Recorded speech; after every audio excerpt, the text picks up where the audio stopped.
What's up, Doc? What's up? You guys been busy today or no? Romeo has been. Yeah.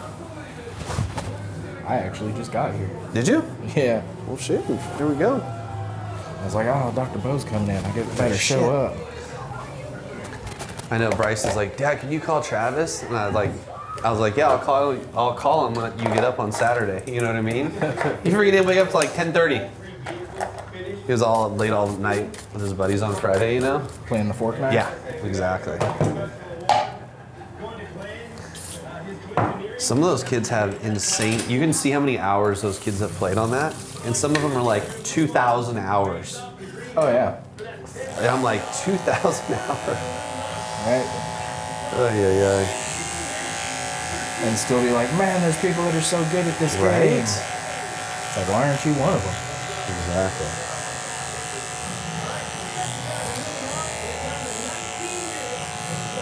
Why aren't I one of them? Right.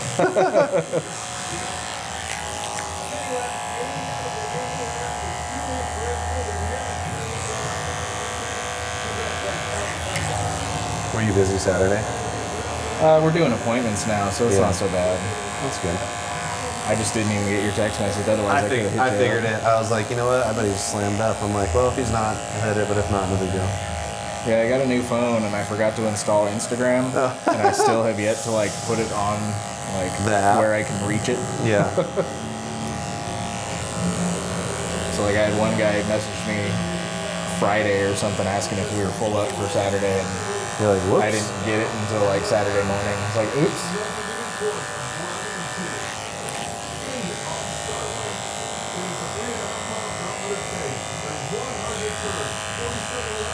How long you been doing there, man? In April, it'll be 14 years. Or at least licensed 14 years.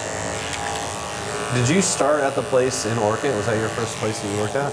No, the first place I worked was the bowling alley. The bowling alley? Yeah, the barber shop that was in there. Wow, I didn't even know they had a barber shop in the bowling alley. They do again. It's out back now. It used to be like a, like a little old lady salon. Yeah. But I guess they closed down and someone's opening up a barber shop. Wow. But yeah, it used to be right inside the front door as you walked in. And like the owner of the bowling alley's like best friend was a barber, so that's how they got a barber shop. Oh, okay. And then it just went through different people. Yeah. But when I went there, my grandpa was actually working there part-time just for something to do.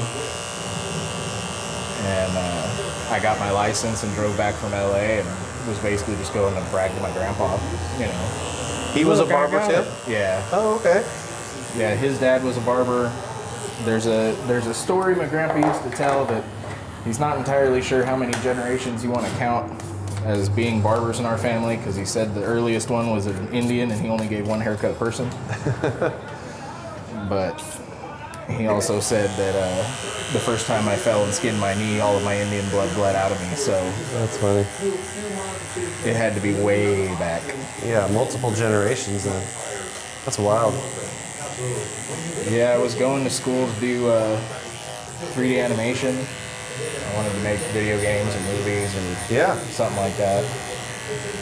But We were just talking earlier about this whole Apple Vision Pro thing. Have you seen that whole contraption? yeah, I saw one of those channels that likes to break into them and see what's actually going on. Yeah, it's crazy. They found out there's no screen protector whatsoever on the front, so like even if you just like drag your keys across the front, you got a scratch now. Ooh. Yeah, they're talking about that's being the future though, of like movie, animation, reality, Yeah, my son has the Quest. Yeah. That thing's fun, but Yeah, it still feels like a game though, huh? The Quest oh yeah. thing. Well, and he plays the games that are, they've been out for a while, so they could have been played on any other Quest. But the new one has all kinds of stuff that I haven't even messed with yet. Mostly because I don't want to put the sweaty thing on my head. Because I can't even get mad at him for playing it because he gets exercise playing video games. Something I wish I could have done as a kid, Yeah, all we had was A, B, up, down, left, right. Right? I was cracking up. I heard the Konami code in a song the other day. Yeah. I was like, yep, this is now going to be the song that I listen to at random, like 7 times in a row. What was the name of that game? Oh, the Konami code was used in like pretty much everything. Okay. Everything they made, like it did something. I didn't know that. The up, down, left, right. DA select start. Yep. Up, down, left, right. Yeah, so you know the barcade in San Luis Obispo? The what? The barcade. Okay, yeah. Their whole name is the Konami code. It's like left, up. Really? Yeah, their whole legal business name is the code. That is That's awesome. hilarious. Have you checked out the barcade in photo? Oh, I didn't even know they had one. Yeah. I it's will really be cool. now. They have it's a beer, so they only serve beer but and wine. But it's a full beer bar and then like 30 different arcade machines. There was something like that in Houston I was supposed to meet my cousin up at. It was called Coin Op. But he ditched me. It's like the first time we would have seen each other in like a decade, both as adults now, you know, living in Texas and stuff. And he was like, yeah, man, hit me up after work. So I hit him up after work and I never heard back from him. Jerk. It's alright, I figured something happened. Because he was working, he works for, or used to work, I guess, for one of the oil companies. Yeah. I think Exxon. But he had to drive right through the town I was living in because that's where they have a bunch of their refineries, so. Oh, okay.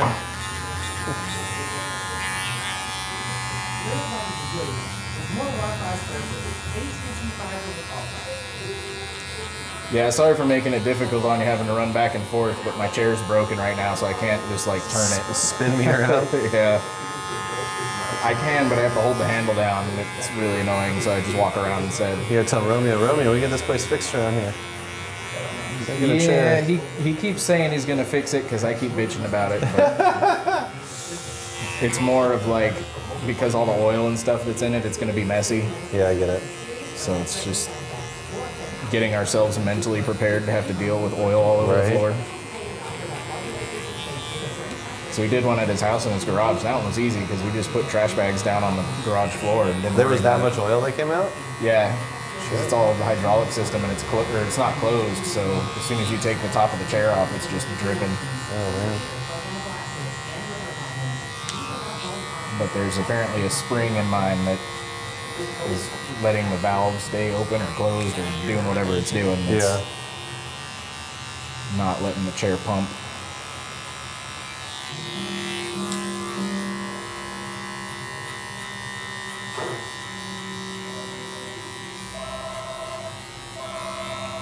So where's this conference you're going to? Vegas. Vegas? Parker Seminars in Las Vegas, yeah. Nice. So I speak Thursday afternoon for a few hours. For a few hours? Mm-hmm. Yeah. Dude. How do you talk for a few hours? Yeah, so my talk is on the rise of chiropractic in modern society and the future of where we're headed. So yeah, let's talk about history and where we came from, and then kind of talk about almost like a post-COVID type of world as far as opportunities that are out there, and where I feel like we're going to be best utilized as a profession moving forward. So it'll be interesting to see how it's received, to be honest with you. Where do you see it going? Just out of curiosity. Yeah, so I honestly think that chiropractic has a really interesting opportunity right now to kind of pave a new path, so to speak, in the medical world. Because there's so many people that have such high distrust in their medical doctor anymore, especially after COVID, that we should be the leaders in what we call integrative health. So not only are you integrating like conventional medicine, like your medical doctors, which does drugs and surgery, but also integrative health, which is like chiropractic, acupuncture, homeopathy, naturopath, massage therapy, physical rehab, all of that. Just things to keep you feeling good in the meantime. We always talk about like in healthcare, there's like this triangle, right? So there's the triangle on the very bottom is what they call treatment, right? So like treatment of disease. And then on one side of it, it's like prevention of disease, like your annual pap smears where you get your blood tests, all of that stuff. But there's no one that owns the other side, and that's what we call promotion of health, which basically means like, we're not here just to sit around and get sick and die. You know what I mean? Like, how do I continue to live a healthy lifestyle? You know, we look at the world right now and, you know, over 70% of people have at least one chronic illness, like diabetes, heart, obesity, you know, some sort of chronic illness or autoimmune disease that's basically clogging our entire medical system right now. Yeah, mine's Taco Bell. Yeah, right. And to be honest, that's where a lot of it starts, right? So it's like the food we eat, the air we breathe, the lack of activity that people are doing. Well, no one's owning that space and really stepping up and saying, look, hey, we own this space. And it doesn't need to be fragmented. It doesn't need to be that you have to go to all these different places. One profession, in my opinion, should own it, and then that should be chiropractic, because number one, we're the biggest natural healing profession, meaning we have the most doctors. We're the most educated, number two. But also, we have the biggest crossover. Most of our patients work out. They understand a little bit about nutrition, supplementation. They may have tried acupuncture or physical therapy or massage therapy. So it's due time that someone kind of owns that space.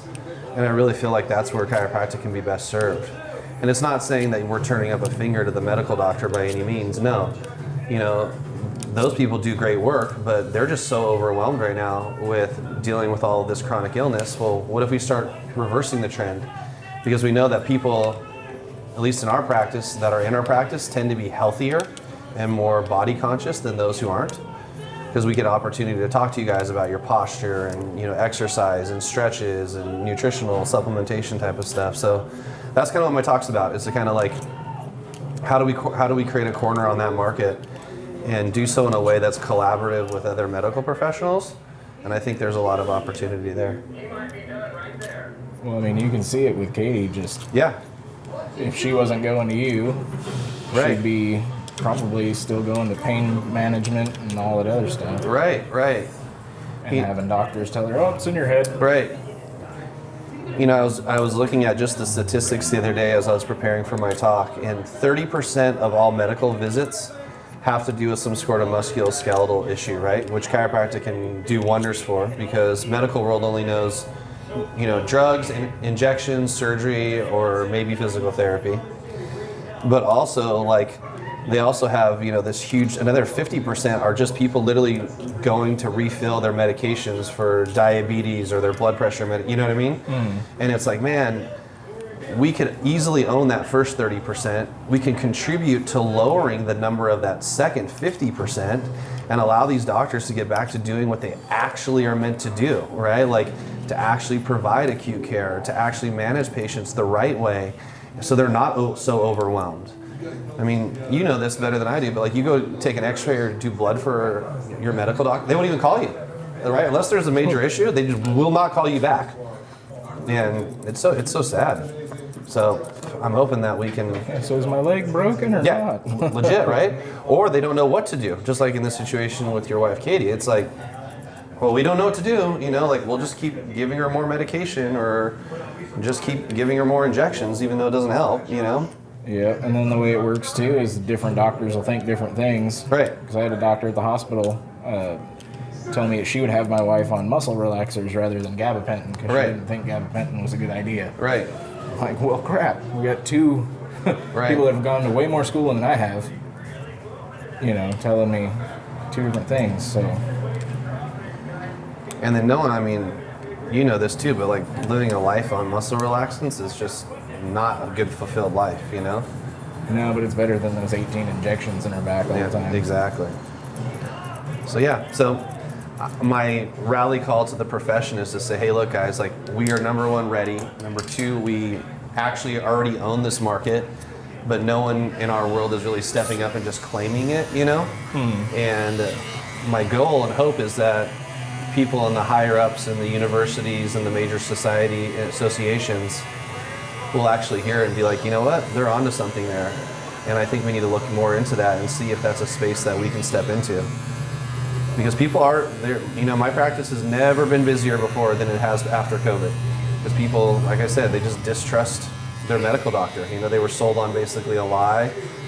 And every day a new piece of, you know, quote unquote research or new finding comes out that contradicts what the media was telling us for, you know, 2+ years. So we have really an opportunity as a profession to do something really life-changing, and I'm excited about it. So we'll see.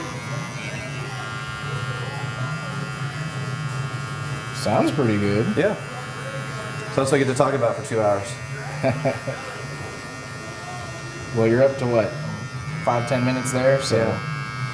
Yeah. Routine. No, my first hour is all about like the founders of chiropractic, and like how early on like they didn't have licensure, and like these dudes are crazy, man. Like they believed in chiropractic so much they would get thrown in jail all the time, and their patients would like pool their money to get them out of jail so they could continue to be adjusted and to serve people. It was so wild. Just because the health board or whatever? Yeah, so. Still when they were calling it quack science or whatever? Yeah, exactly, yeah. There's a lot of reason behind that, but a lot of it has to do with the fact that in medical schools, they were so highly funded by a company called Bayer. Bayer was owned by... The aspirin company? Yeah, right? Uh-huh. Well, guess what? Do you know what they did before aspirin? They were the nerve toxic company for the Germans when they basically gassed all of the Jews. That's where it came from. It was Bayer Pharmaceutical Company in Germany. Oh, bet they don't want that. Oh, no, they don't, right? Well, Rockefeller, the guy that owned like all the oil, like 90% of the oil in the world in the 1910s, 1920s, he ended up buying Bayer. And then he figured out that he could create supplements out of oil-based products. So he sponsored all of these medical schools and gave them basically this education and saying, hey, look, for every ill, basically, there's a pill that we can give people. And anybody that's in the healing world, like chiropractic, acupuncture, all of those types of guys, since we don't prescribe those medications, he tried to talk bad and basically eliminate.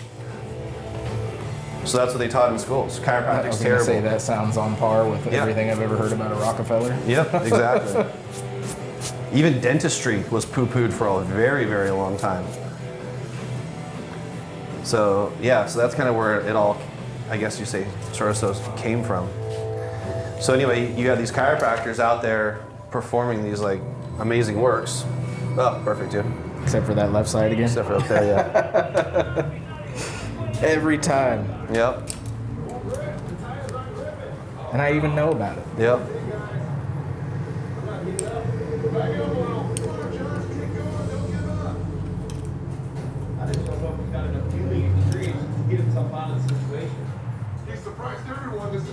Love it.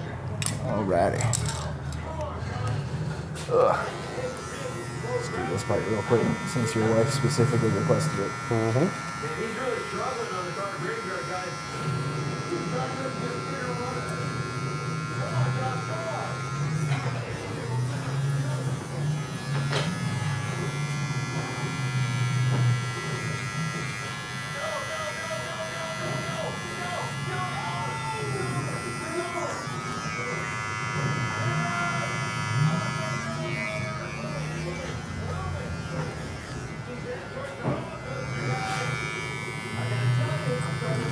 I know we don't normally do this, but there's some long ones hiding. Get him.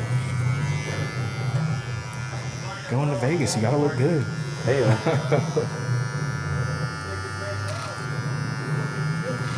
Bro, your back mirror is so clean. It's like perfect for video.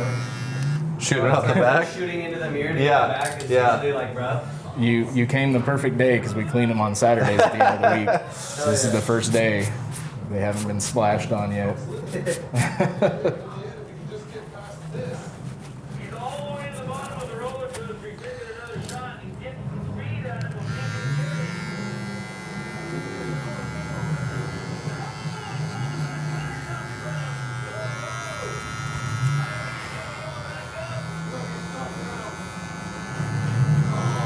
I had to talk about the future of barbering for 2 hours, all I would be doing is praying for 2 hours that the Edgar doesn't keep going.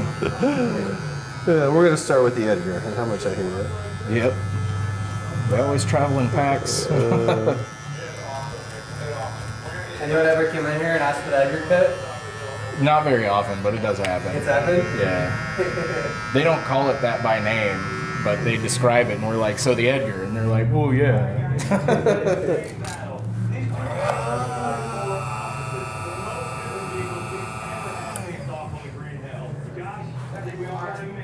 But they know what they're getting. Just like I don't call my hair, oh, it's just a little longer in the back. What? Yeah.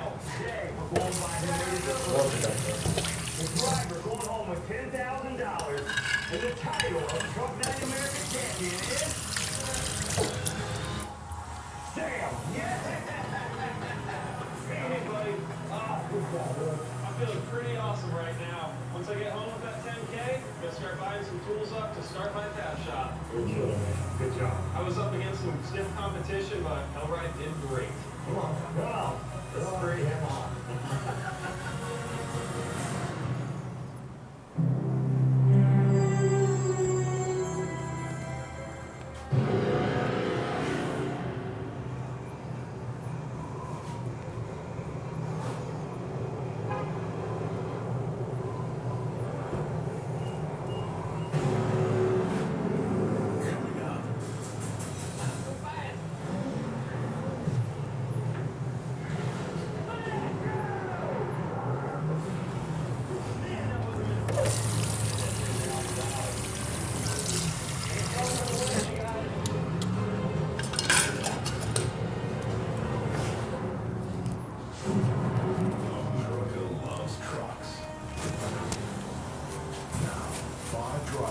I just get all quiet when he's around my neck and blade like that.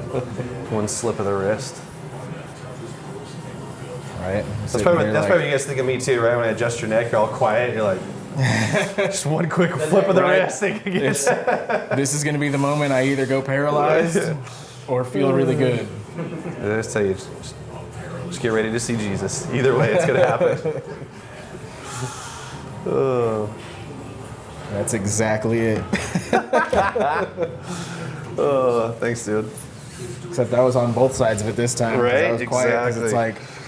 it's like I don't want someone to watch me rip your ear off on camera. All right.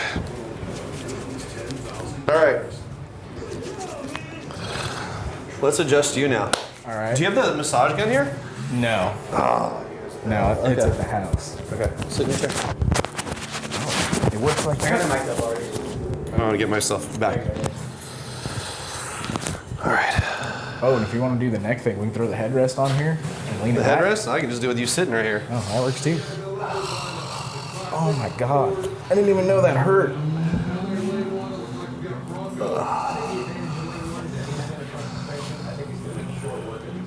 Check that shoulder out.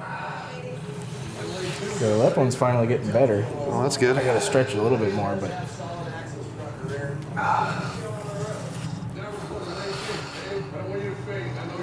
Woo! Traps.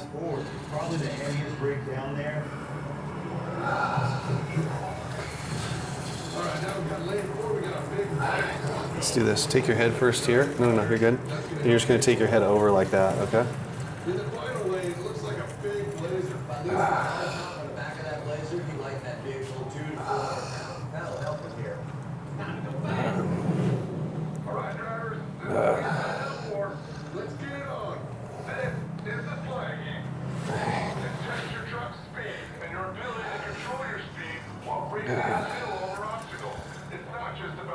So tight, dude.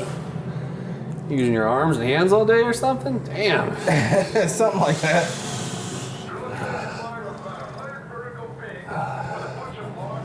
Like I said, I didn't even realize it hurt. Yeah. Oh, I do now though. God.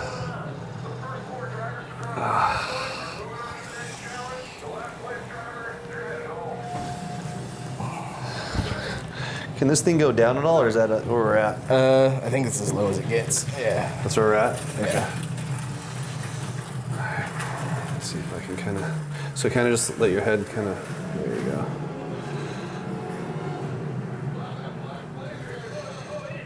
Good. Okay, we're going to take your head here. Good. You take a big breath in. Breathe it all the way out. Good. As we take it down. Good. Oh. Good. Again here. Big breath in and out. Good. Oh. How'd that feel? Oh, the first one felt really good. Yeah. Like I said, you're going to see Jesus one way or the other. That's what's going to happen. Oh, let's get this shoulder first. God. He's sweating right now, like physically sweating. Oh, nice. God.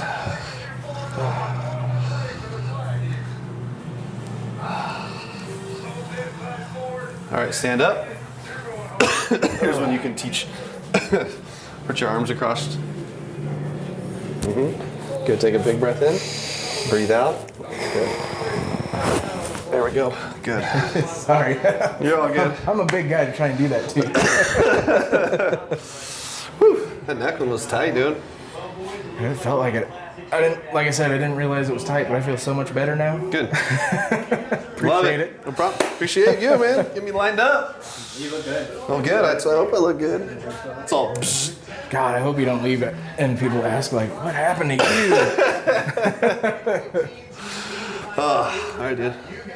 We'll have a safe trip. Thank you. Thank you very much.